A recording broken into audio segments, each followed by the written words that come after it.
Discussion entre tripeux de la finance, première partie.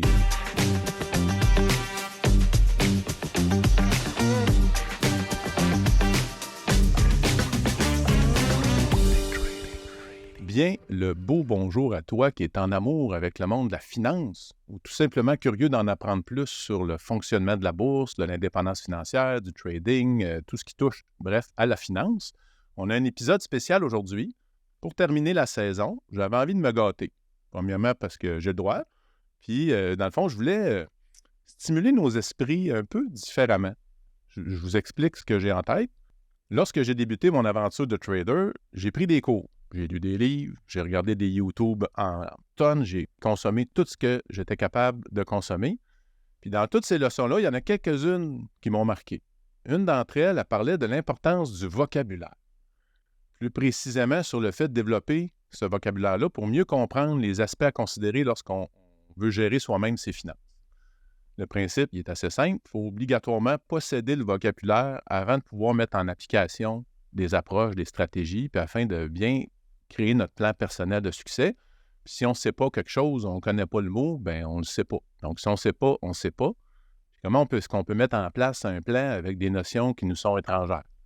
Donc, ce que j'ai fait avec cette notion-là, bien, je me suis mis en quête d'apprendre le plus grand nombre de mots possible sur le sujet. J'ai étudié quotidiennement, là, je dis bien quotidiennement, des nouveaux mots, des nouvelles notions, même si j'en avais pas nécessairement besoin, juste pour développer ma maîtrise du domaine et ma pensée critique, mon vocabulaire. Le résultat de ça, je peux maintenant discuter avec n'importe qui, peu importe son niveau, même les plus avancés, sans me sentir gêné, sans vivre le syndrome de l'imposteur, puis en saisissant encore plus facilement les précieux trucs que ces gens-là vont me partager, parce que quand on a un moment avec un pro, c'est précieux, puis on a besoin d'un seul truc pour changer notre existence. Aujourd'hui, bien, je suis super heureux d'avoir pris le temps d'assimiler ça parce que ça me sert vraiment régulièrement au quotidien, même dans le podcast, ça me donne plus de vocabulaire pour parler avec vous. Donc, suite à cette explication que je viens de faire, ce que j'ai voulu faire aujourd'hui, c'est de vous partager notre vocabulaire. Je voulais aussi que ça soit ludique, le fun, plaisant, non? Comme d'habitude, dans le fond, là. Donc, ce que j'ai fait, je nous ai préparé un petit jeu. Puis, avant d'aller dans le petit jeu, là, il faut que je fasse mon devoir parce que la dernière fois, je l'ai oublié. Abonnez-vous, appuyez sur les pouces en l'air, partagez la bonne nouvelle. Ça nous aide, ça nous encourage et ça va nous motiver à aller encore plus loin dans notre aventure. Et là, aujourd'hui, on est rendu au 116e épisode. C'est déjà une belle aventure. Là, je lance quelque chose. Je lance, je ne sais pas si c'est une bouteille à la mer ou un souhait ou un espoir. Un souhait, je lance un sou dans la fontaine. Moi, je visualise 500 épisodes de podcast. Donc, il nous en resterait plusieurs. On a une condition qu'on a mise en place, c'est qu'il faut avoir du plaisir. Donc, si on fait 500 épisodes, je vais avoir beaucoup, beaucoup, beaucoup de plaisir avec vous. Alors, laissez-nous savoir si ça vous intéresse qu'on se rende éventuellement à 500 épisodes au fil du temps. Ceci étant dit, pour jouer avec moi, j'ai deux de mes complices favoris en ma compagnie. La première personne, Fuji Master. Comment ça va, mon cher camarade? Et super bien. Puis, belle introduction. Puis, comme tu dis, le plaisir, tant que le plaisir va être au rendez-vous, les auditeurs vont nous avoir dans les pattes pour un certain temps. C'est ça. Ça va être une certitude, effectivement. Mais, on l'a dit, de toute façon, c'est pas un défi trop dur à atteindre, là, d'avoir du plaisir. Ça fait partie de notre passion. Super. Là, on a un deuxième invité. Là, c'est spécial parce que c'était notre premier invité qu'on a eu au podcast. Puis là, on va terminer la saison avec lui. Donc, je suis très, très heureux d'accueillir avec nous M. Michel Villa. Comment ça va, mon cher Michel? En grande forme, Patrick. Puis je veux faire partie du 500e épisode. OK. Donc, le 500e épisode, ta place est réservée. Pas le choix. C'est toi qui es l'invité officiel. Le choix, on s'est commis. C'est une entente bilatérale enregistrée avec témoins. C'est super. Fait qu'est-ce qui se passe dans ta vie? Je pense que tu as un bel... Ben, tu en as plusieurs accomplissements, là, mais tu en as un qui a rapport au trading qui est assez récent, que tu as lancé dernièrement, que j'ai commencé à lire. Oh, je viens de lancer le punch. Qu'est-ce que tu as accompli? Ben, est-ce que tu as aimé le livre, Patrick? Oui, il n'est pas terminé, mais j'adore ça. Écoute, puis même, l'approche que j'ai, c'est que je veux le lire lentement. Une petite page ici, une petite page là. Tu sais, j'ai pas envie de le dévorer. Donc, il traîne, puis je prends un petit bout, les 2-3 pages, j'essaie de m'en inspirer. C'est comme ça que je l'aborde. Puis c'est comme ça que j'avais lu ton premier livre aussi. C'est comme, ça fait en sorte en plus qu'il reste avec moi longtemps. Donc, est-ce que tu vas en parler un petit peu quand même, juste pour expliquer aux gens le fond de ta démarche quand tu as décidé de l'écrire, là, puis c'était quoi ton objectif? Oui, bien, le livre, c'est ni noir ni blanc. Investir avec les modèles mentaux à la bourse. Pour ceux et celles qui le savent, j'ai écrit un premier ouvrage qui est Pile et face, qui a été publié en 2019. Et là, on mettait vraiment l'accent sur les erreurs de jugement, ce qu'on appelle les biais comportementaux. Donc, on va vraiment dans le passé pour voir quelles ont été les erreurs de jugement, puis on essaye de corriger ça. Donc, évidemment, tu n'augmentes pas nécessairement les bonnes probabilités pour prendre de bonnes décisions. Donc, ça prend un cadre pour prendre des décisions réfléchies dans un contexte de trading qui est souvent incertain. Et c'est là que les modèles mentaux interviennent. Donc, c'est un coffre à outils intellectuel pour passer vers le futur. Avoir une approche plus proactive. Donc, je présente 19 modèles mentaux pour vraiment avoir une décision éclairée en finance. Oui. Puis moi, je dirais même ce que ça m'a apporté de te lire, là, parce que il y a plein de livres sur la psychologie, là, mais tu sais, à chaque fois qu'on s'investit et qu'on met du temps, bien, Colin, ça me sert dans mon quotidien, ça me sert avec mes enfants, ça me sert avec ma conjointe, ça me sert avec ma business. Puis parce que nos comportements, les biais, nos comportements, c'est souvent des réflexes. Donc, ça demande du temps à corriger. Ça s'appelle, moi, le savoir-être que j'appelle. C'est plus long à corriger, mais c'est merveilleux de travailler là-dessus. Moi, si je peux me permettre, oui. Je ne sais pas c'est quel biais, mais avec mon instinct de capitaliste, je parlais avec Michel, puis il restait, je pense, une centaine de copies.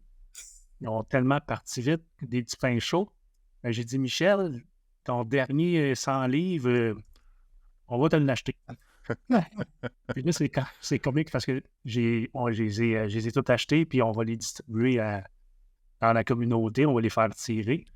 Mais là, c'est comme l'offre et la demande, la bourse. Il y a du monde qui m'écrit, François, tu veux-tu me vendre le livre, je vais le payer plus cher. Dans la communauté des trading, là, on dit, hey, je peux-tu me procurer des livres? Fait que moi, je m'amuse à dire qu'il n'y en a plus de copies. Ceux qui ont lu le livre, justement, Roman & Sense Stock Operator, c'est quoi en français? Jesse Livermore. Jesse Livermore. J'ai fait un corner sur les livres de Michel. J'ai acheté toutes la dernière batch de livres.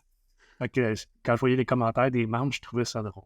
C'est l'effet de rareté à son meilleur, hein, puis on le vit au quotidien. Là, c'est pour ça qu'on met des dates limites au niveau des promotions pour créer une certaine pression, sentiment d'urgence. Merci beaucoup, François. Patrick, pour l'achat de livres. C'est ça. Fait que si vous écoutez l'épisode dans 3 ans, ben essayez pas d'écrire à François Vossiarret, mais il va sûrement avoir d'autres éditions. Là, c'est possible. Même pas. Non. C'est vraiment exclu. OK. Donc, pour le moment où on se parle, il n'y a pas d'autres éditions. Mais vous courez après sur eBay ou... Le mien, je ne le vendrai pas. Même à 1000$, je le garde. En plus, Michel, beaucoup de ses livres, il est dédicace. Donc, c'est quand même personnalisé, ces livres-là. Effectivement, oui. Donc, ceci étant dit, on a fait la petite blog, là, mais c'était très sincère. On retourne à notre jeu, parce que là, on va voir qu'on a 3 personnes qui aiment ça parler. Ça peut prendre le temps que ça dure. On garde les épisodes toujours dans le cadre de 20 minutes. Fait que s'il faut, on fera plus qu'un épisode.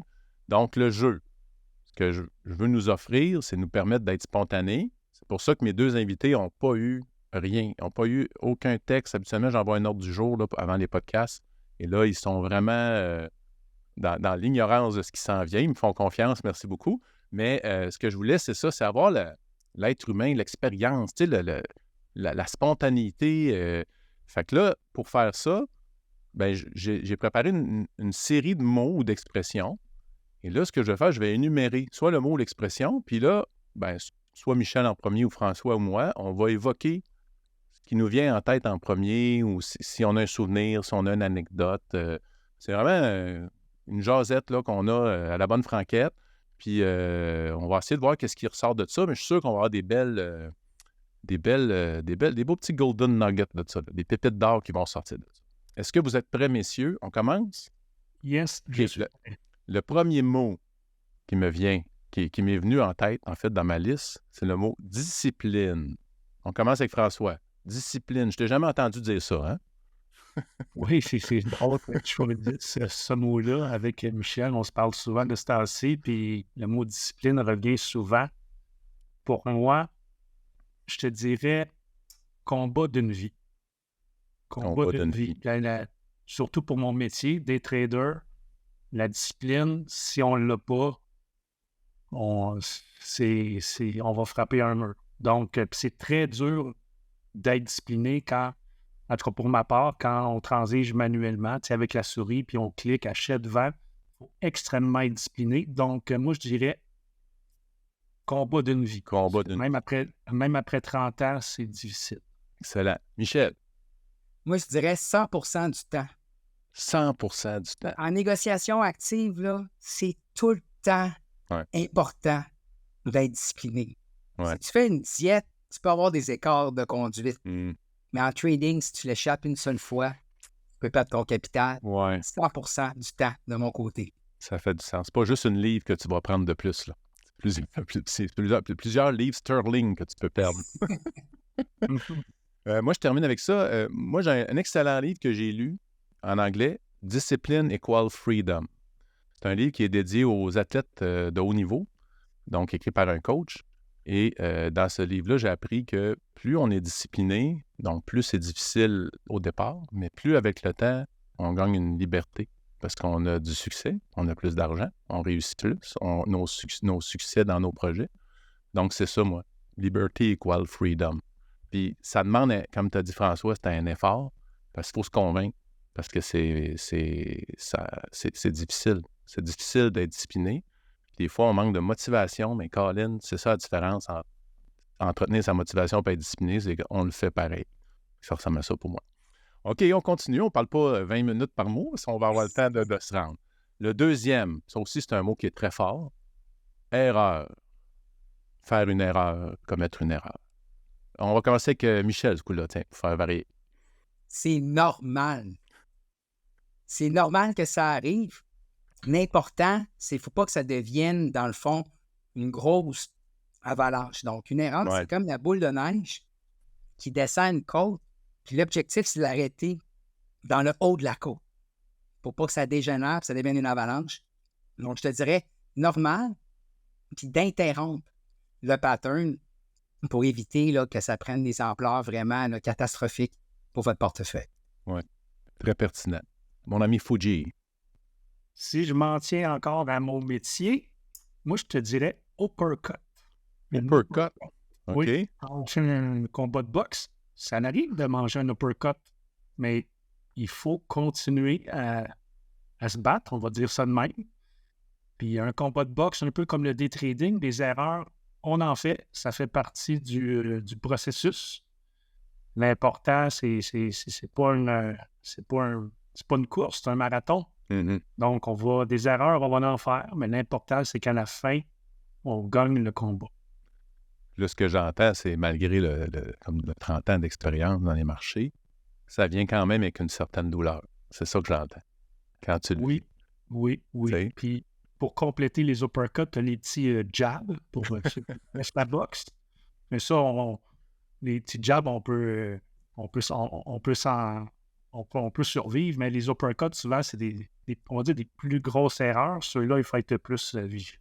Mais ça n'arrive dans un parcours. Je parle de trading, mais dans la vie en général, si on veut jouer des uppercuts, tout le monde, on en prend, puis on survit, puis ça fait partie de notre processus de vie. Puis souvent, je ne sais pas, les gens qui nous écoutent, si vous avez remarqué, mais souvent, je mets un accent quand François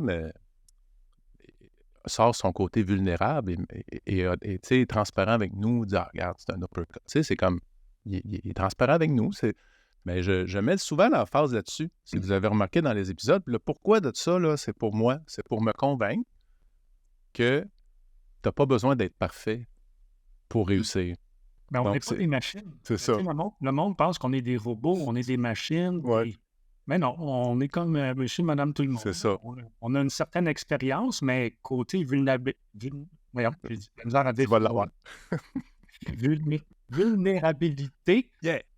on est très vulnérable, là, sauf qu'on a peut-être une capacité à réagir, à rebondir plus rapidement. Tu revirer de bord, c'est ça. Puis on appelle ça l'expérience. Oui, exact. Moi, le point que j'ai envie de donner, évidemment, là, je suis un peu avantagé. J'ai fait la liste. Fait que, tu sais, c'est comme.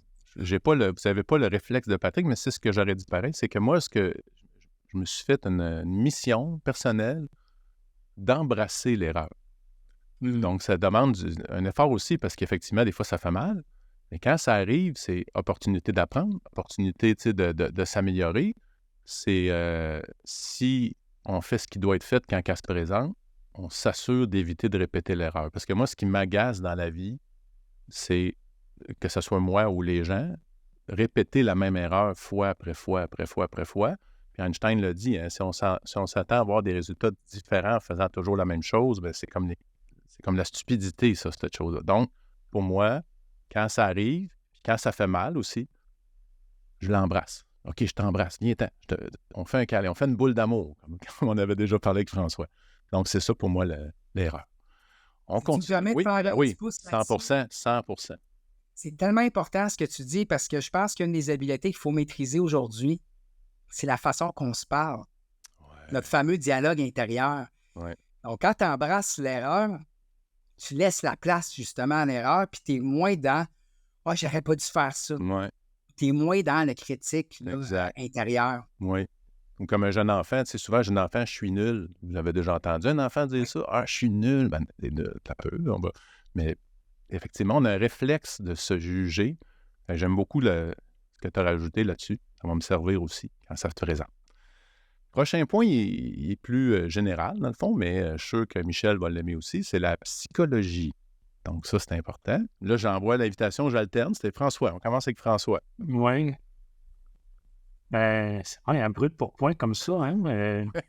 Psychologie, je dirais complexe. Complexe, c'est parce que, exemple, pour voir un psychologue ou n'importe, tu sais, chaque personne est différente. Il faut que le psychologue il s'adapte à la personne, mais c'est complexe, la psychologie. Ouais, je vais parler personnel, là. C'est, Ben oui.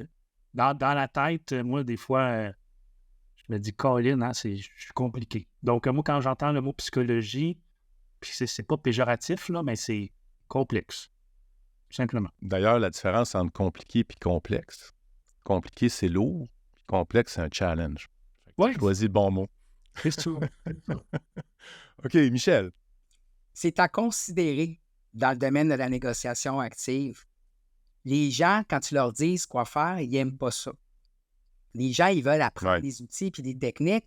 Puis quand tu dis que tu dois travailler sur ta psychologie, les gens, ils disent, j'ai pas besoin de ça. Je suis capable de m'auto-gérer. Ouais. Moi, ce que je dis, c'est, tiens-en compte, parce que ça fait partie de ton succès global, c'est d'avoir une bonne hygiène de vie, de bien penser et bien t'auto-réguler. Ouais. C'est-à-dire de bien gérer tes poussées d'émotions qui peuvent être soit négatives ou trop positives. Ah, tu l'as Puis, bien dit. pour faire du pouce sur ce que Michel dit, on le voit là, dans les membres, là, tu sais, ça fait quand même quelques années, Michel qui est membre, puis qu'on parle à des gens qui ont lu ces livres qui traitent quand même de la psychologie. Il y a beaucoup de monde qui disent « Colin, ça m'a beaucoup aidé ». Donc, c'est la psychologie, c'est à considérer, là. C'est pas juste... si je parle du trading, il n'y a pas juste l'aspect graphique. Il faut se connaître.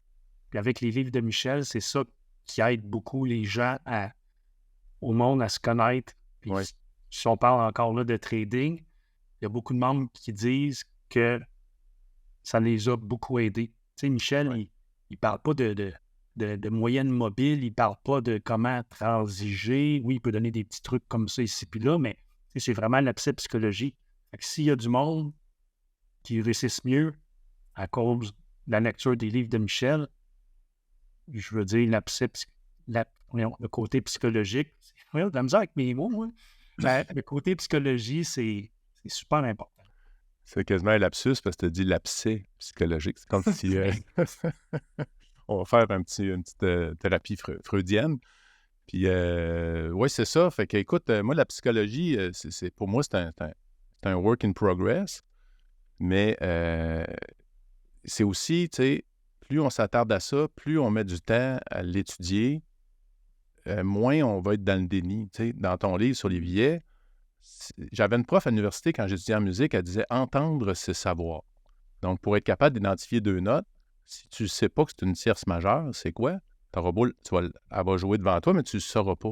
Alors, pour les billets cognitifs, pour moi, c'est la même chose. Si je ne sais pas c'est quoi le billet de confirmation, comment je vais faire pour m'observer puis remarquer les fois où je le fais? Parce que le but, c'est ça. Hein? Pour moi, là, c'est d'être capable de, quand ça arrive, parce que ça arrive. Tout le temps, tout le monde. On ne peut pas juste éliminer ça tant qu'à moi. Mais quand ça arrive, est-ce que je me vois aller puis je me reviens de bord? Mais si je ne sais pas c'est quoi le billet de confirmation, comment je fais? Je ne me verrai jamais, je vais rester dans le déni. Donc, si vous avez tendance à être dans le déni, vous achetez le premier livre de Michel, on plug le livre aujourd'hui, ça coche. Vous prenez chacun des billets un par un. Ça, c'est une petite proposition que je vous fais. Puis là, vous ne faites pas juste les lire, là. Vous en choisissez un. Là, tu dis billet de confirmation. OK, cette semaine, je m'observe. Juste là-dessus. Pas les autres. Juste lui. Il faut que je sois capable de les noter. Dans quel contexte? Qu'est-ce qui est arrivé? Pourquoi j'ai sorti ça? Est-ce que c'est quelqu'un qui m'a fait une critique? Est-ce que c'est une situation que je n'étais pas confortable? Est-ce que c'est justement le marché? Parce qu'on a la relation avec le marché aussi. Dans quel contexte? Puis là, on devient bon. Puis de plus en plus, j'arrive à m'observer, mais c'est pas parfait. J'en échappe. Et ce que je pourrais donner comme truc aussi, invitez les gens qui vous entourent, les proches à qui vous avez confiance, que vous savez bienveillants. Donnez-leur le droit d'être votre garant, d'être la personne qui vous observe. Puis, au lieu de dire « Hey, tu fais de la billet de confirmation », elle pourrait juste avoir un petit code. Tu dis « Garde, si je me touche le nez comme ça, mettons, là, pour ceux qui regardent, ça veut dire, qu'est-ce que tu es en train de dire là. » Ou ça pourrait être juste dire pardon », juste un pardon. Puis là, ça a été nommé avant, puis là, ça va vous permettre de vous revirer de bord. Puis plus qu'on fait ça, je pense, plus qu'on devient bon. Ça ressemblera à ça pour moi.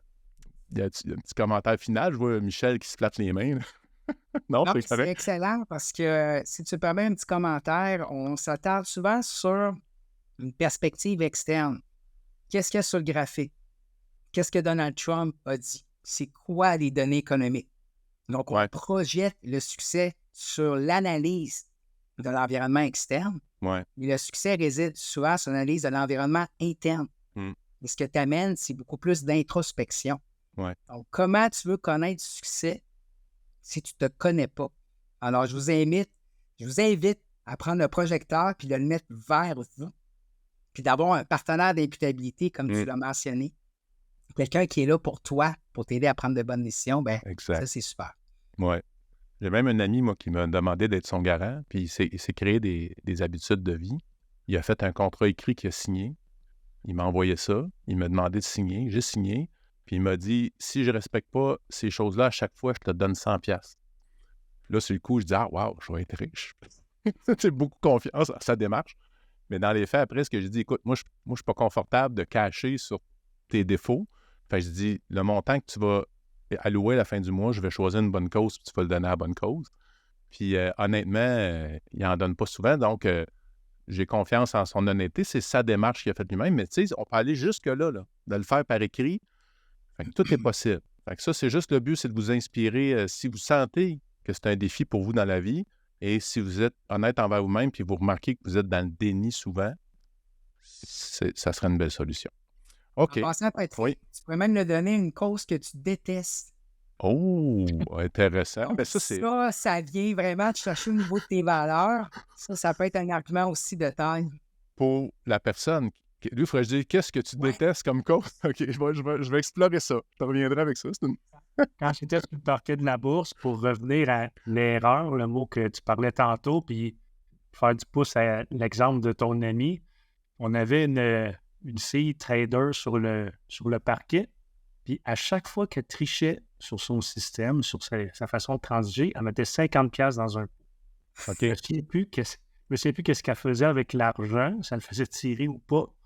Mais elle, son truc pour être un peu comme ton ami, là, pour se motiver, elle mettait 50$ dans un pot, puis après ça n'allait je ne sais pas où, là, mais elle le perdait. C'est ça. Donc, chacun c'est exact. Ça peut être 5$, ça peut être 25 cents, c'est pas important, mais je pense que c'est une bonne idée. J'aime bien, Michel, qu'est-ce qu'il dit. Cet argent-là, à la fin du mois, tu le donnes à une fondation ou quelque chose que tu n'aimes pas. Mais c'est quand même un défi à trouver, là. J'essaie de voir une bonne cause que j'aimerais pas. Tu sais, on pourrait le donner, je ne veux pas faire de politique, mais on pourrait le donner au fond Trump. J'ai rien à rajouter. On parle pas. Ou une autre stratégie qui peut vraiment être intéressante, c'est que tu demandes le montant d'argent d'avance. Donc, par exemple, à ton ami François, tu dis « Donne-moi 5 000 ». On va dire « Oh my God, c'est un gros montant d'argent », mais tu dis « À chaque fois que tu as une bonne action, je te rembourse une partie de ton 5 000 ». Donc, étant donné que l'être humain déteste perdre, le fait que tu as déjà donné un 5 000 bien là, tu vas vouloir le rattraper, ce montant d'argent-là. Donc, étant donné que tu as un trou dans ton portefeuille, tu vas tout faire pour le ramasser. Puis d'ailleurs, j'ai toujours rêvé que les gyms fassent ça. Tu payes un montant d'argent vraiment important.